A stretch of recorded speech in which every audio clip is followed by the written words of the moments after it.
hidup dalam kemiskinan. Suatu hari, di desa petani hilir mudik pergi ke sawah. Hari itu adalah hari raya. Berat rasanya jika pagi ini harus tinggal pada orang mikir itu. Padahal Kang, daripada harus berusaha sama badannya, misalkan jangan menikahi. Indit benar-benar serakah ya. Sayang banget rasanya pagi ini harus dijual pada orang pelit kayak dia. Yaudahlah Kang, kita mah orang susah, terima nasib aja lah. Apa ya yang dicari sama Indit? Atau udah banyak masih aja mau numpuk lagi. Udah Kang, nanti kedengaran orang, Kang, hari ini sudah selesai ditumbuk. Udah nih. Ayo ah, kita jual ke gudang Indit. Dan akhirnya mereka berdua berangkat ke gudang beras ini.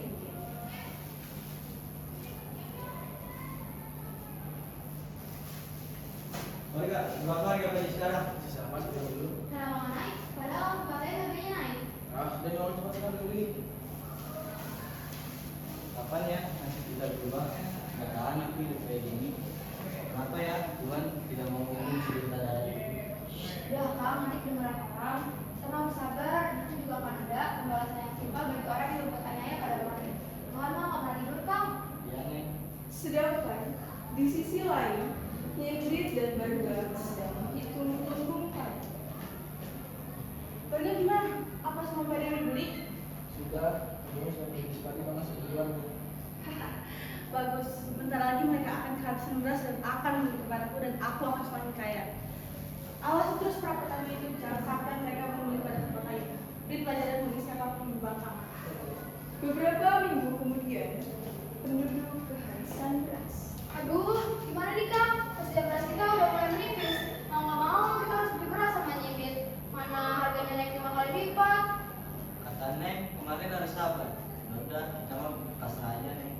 Di suatu siang yang panas, di ujung desa, tampak kakek pengemis berjalan terbungkuk-bungkuk. Dia melewati pemukiman penduduk dengan harapan penuh duka. Kasihan para penduduk ini, mereka menderita hanya karena Allah seorang saja. Keadaan ini harus segera diubah. Ini permisi, saya numpang tanya, Ya kek, ada apa ya? di mana saya bisa menemukan orang terkaya di desa ini? Maksud kakek nyindit. Kakek nanti tinggal lurus aja, ada pertigaan kakek belok kanan. Rumah yang paling besar itu rumahnya nyindit. Emang kakek ada urusan apa sama nyindit? Saya mau minta sedekah. Saya udah mengamalkan 3 hari. Ah, cuma aja kek, minta makan sama dia nggak bakal dikasih.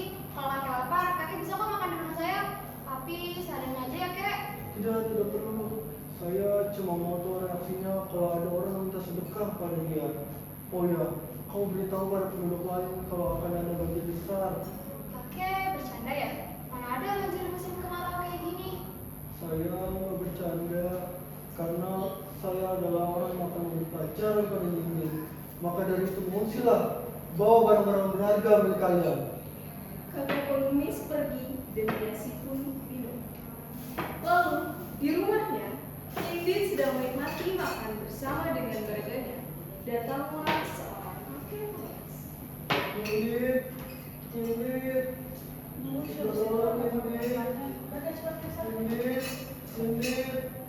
saya minta sedekah Indit. Bagus tua, cepat pergi dari sini. Jangan sampai rumah teras ini kotor berjak oleh anjingmu. Saya cuma mau minta sedekah. Saya udah gak makan 3 hari. Ah, memang apa urusan saya? Kalau mau makan yang beli, jadi minta cepat pergi dari sini. Saya Tapi si kakek pengemis tidak bergeming.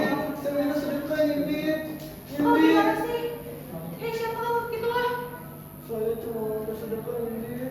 Saya udah gak makan 3 hari. Belum makan udah selesai. Enggak, cepat pergi dari sini sebelum gelap mencumbamu. Si kakek pengemis bukannya pergi, tapi menancapkan tongkatnya ke tanah. Lalu menendang Indit dengan penuh amarah. Nyindir, Tuhan berikanmu rezeki yang berlimpah, tapi kau tidak bersyukur. Kau kikir. Kamu hukumku. Kau lihat dia tuh, bergabung dipukul dia, bukan masih mati, lihat saja. Tidak perlu repot-repot mengusirku. Jika kalian bisa mencabut tongkat ini, aku akan pergi dari sini. Meremehkan. Barga cepat cabut tongkat tuh. Barga itu mencoba untuk mencabut tongkatnya, namun tidak tidak berhasil. Nampaknya tenaga kalian tidak seberapa. Lihat, aku akan mencabut tongkat ini.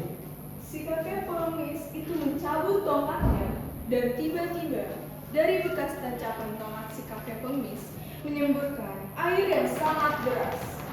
Nyendit, air ini adalah air mata para penduduk yang tersiksa olehmu. Terima ini, Nyendit. Setelah berkata demikian, si kakek tiba-tiba menghilang entah kemana. Tinggal Nyendit yang saat itu panik melihat air yang meluap dengan deras. Dia berusaha berlari menyelamatkan hartanya, namun air bah lebih cepat menenggelamkan beserta hartanya. Di desa itu kini terbentuk sebuah danau kecil yang indah.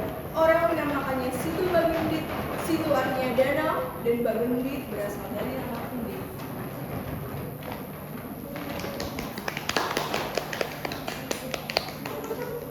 Sangat ditutup.